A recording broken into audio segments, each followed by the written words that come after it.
You're listening to the Ask Drone U podcast. You ask, we answer your drone questions. Whether you're here to turn your passion into profit or you simply fly for fun, we're a community of learners and teachers who aspire to achieve greatness. We are Drone U. Hey everyone, and welcome to another very interesting episode of Ask Drone U. My name is Paul. I've got a very special guest today. He has spent 18 years in the fire service, or longer than I have ever done one thing other than live, or maybe drink beer. I don't know. I'm coming up on that. But Mike Wall, welcome to the show. Thanks, Paul. Appreciate it. Yeah, no, I'm grateful to have you here and grateful for your expertise in the Props Public Safety Program, which is kind of our topic for today. You know, we've talked about the problems that face public safety programs, but we've seen a lot of public safety drone programs outright fail. Absolutely. And they've failed in numerous ways, and that's kind of what we're going to be talking about today. But in one of those failures that you kind of talked about in pre-show, you said oftentimes drone public safety programs, they get to a point of being inundated with information and they kind of get overwhelmed and just drop the ball. Typically, where does this happen, and what can we do to solve this problem? So it's actually a unique situation because there are failure points at every step of the way. It's insane that you just get inundated with a ton of information, and it's overwhelming for a single individual, especially when it's one individual trying to push it off to his own department.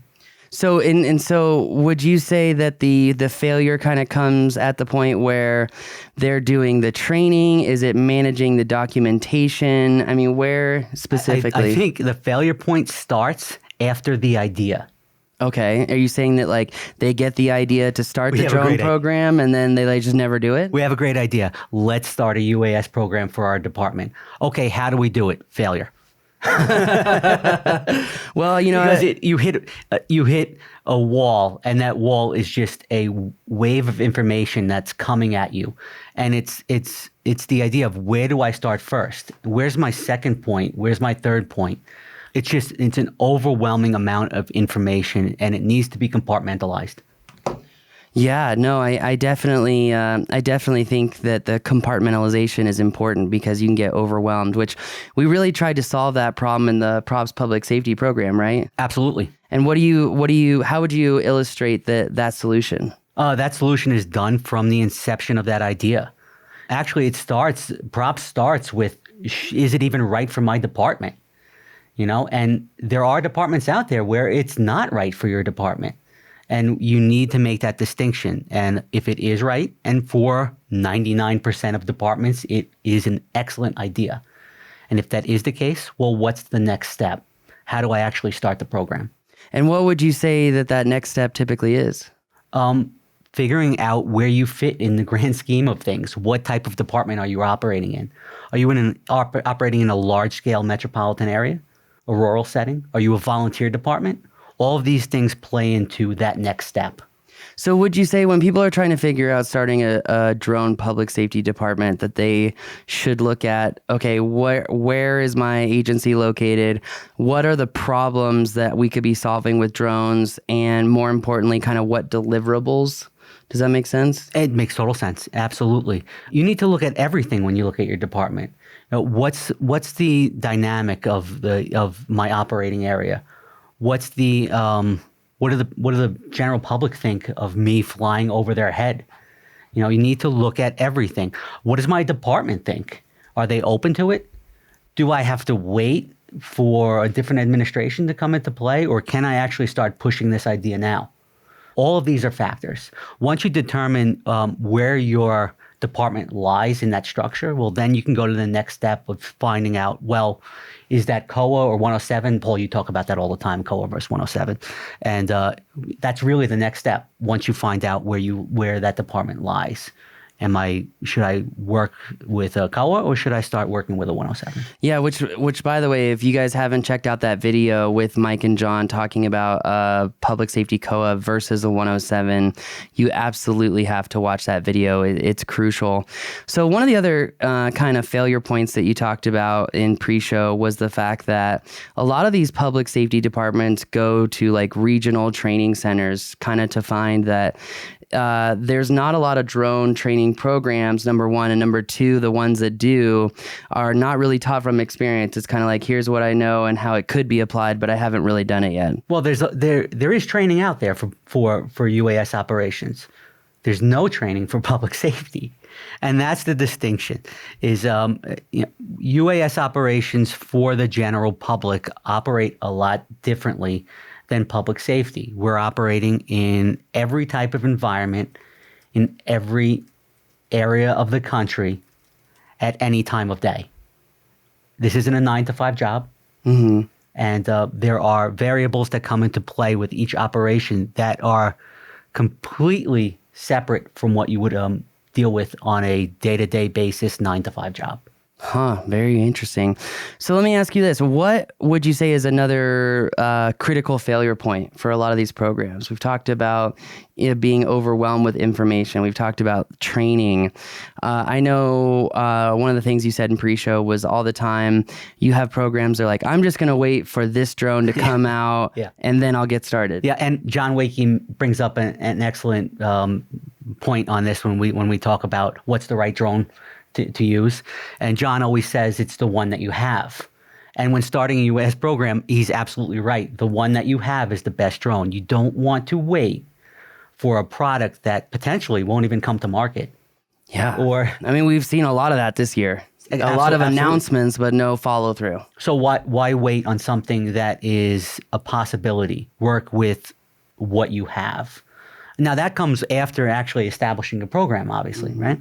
And really, after you determine where your program fits in and how you're going to operate, then you need to put all that together and present it to that hierarchy in your department or agency, and that's the next critical fail. Yeah, no, it seems like there's a lot of ways that these programs can fail. Every step of the way has a failure point.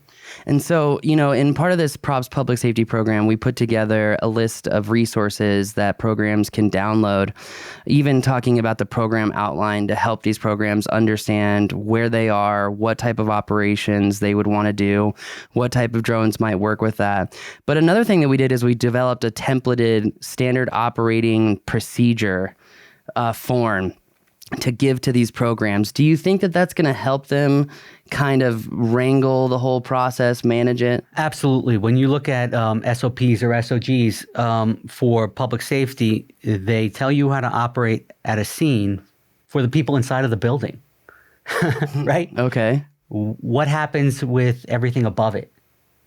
And that needs to be structured and broke down into how to operate based on the specific structure that you're operating at. So, wow. So, I mean, it seems like those SOPs are essentially the SOPs of the air for the department. Absolutely. Because now you're dealing with other agencies and other issues that are around you and flying above you, your own members. And when you're inside of the building, you have a set plan. You have a plan of attack. There's a lot more variables when you're dealing with everything that happens outside of that building. Wow. Well, is there any other points of failure you think that we should bring up right now? Again, I keep on stressing that there's failure points at every step of the way. And so are you also saying that like kind of managing and organizing the entire program from top to bottom is going to help them avoid those? Absolutely, because your failure points continue even when you have an established program. Right? There's always that what if I didn't do this, this isn't happening, failure point. And I think a lot of it falls on training and reoccurring training. Once you establish a UAS operation, it's not over. Yeah. There are so many added things that you have to add to that, and a lot of accessory personnel that are involved in your program that most people don't even consider. It's not just the members that are flying. Mm-hmm. It's the the data retention policy issues. It's the public safety issue. It's the what does the actual public think? It's what does the hierarchy of your department or agency think? And all these things need to be taken into consideration. One of the main issues with failure after a program is established is that reoccurring training and that ability to purchase new equipment. Wow. Well, Mike, I will say that I appreciate you trying to set the record straight for other public safety departments, and I'm sure that they do as well. Absolutely, Paul. Thank you for having me. Definitely. Well, ladies and gentlemen, if you have a question, go to AskDroneU.com. That also includes public safety questions. We've asked for mapping questions before, creative questions, business questions. Let's bring public safety into the mix, because it's about time that we give public safety the information that they need to be able to make wise decisions in the field. And if you're looking at getting a public safety department going or growing, then you've got to check out the Props Public Safety Program. Just go to props.thedroneu.com or propsflightschool.com. Well, that's going to do it for us today for this show. Thanks again for joining us. Don't forget to leave us a review and let us know what you thought. But that's going to do it. This is another episode of Ask Drone U.